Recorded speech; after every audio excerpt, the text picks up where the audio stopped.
చిన్నతనం నుంచి నువ్వు కిష్టుడు నా దగ్గర పెరిగిన వాళ్ళని చనువు కొద్దీ వస్తే మమ్మల్ని పెంచినందుకు థ్యాంక్స్. కావాలంటూ 10,000 ఇస్తాను, పట్టుకెళ్ళు. అంతేగాని మీరు ఇక్కడ ఉండడానికి మాత్రం వీల్లేదు. ఈ ఇంట్లో ఆడగాలి తగలకూడదు, ఆడనీడ పడకూడదు. దయచేసి వెళ్ళు. పెడతావురా, మేమే గతిలేక నీ కొంపకు రాలేదు. వెళ్ళవే, ఆ పెట్టెల సంచి తీసుకురా. మాకు ఉన్నాయి ఆస్తిపాస్తులు. తోడబుట్టిన తమ్ముడివి, ఇంత వండి పెడుతూ పెద్ద దిక్కుగా పడుందామని వస్తే మెడబట్టు బయట గెంటుతావా? పదవే, ఇంత అవమానం జరిగాక ఇంకా ఇంటి తూరు పట్టు వేలాడే కన్నా మనకేం పడలేదు. పద. సొంత అక్కకి పెంచినందుకు 10,000 ఇస్తానంటావురా? అమ్మా నాన్న అదృష్టవంతులరా, వెళ్ళిపోయారు. లేకపోతే పాలిచ్చినందుకు తల్లికి 5,000, జన్మనిచ్చినందుకు తండ్రికో 10,000 రేటు కట్టేవాడివే నువ్వు. కవి వింటున్నావా?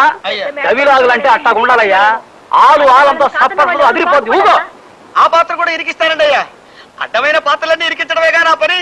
కవి అయ్యా, గొప్ప డవిలాగిన ఆనందంలో హాయిగా చక్కగా శవాసన వేద్దామండి అయ్యా. ఇంకా నా బొందులో ప్రాణం ఉండగా నీ ఇంట్లో అడుగు పెట్టండి రా. నువ్వు నీ డబ్బు కట్టగట్టుకుని చావండి. చూడండి, మీరు రామారావు అక్కగారా? మరేనమ్మా, దిక్కుమాలిన అక్కగారిని. అందుకే తమ్ముడింటో గొప్ప మర్యాదే జరిగింది. మెడపట్టు గెంటాడు.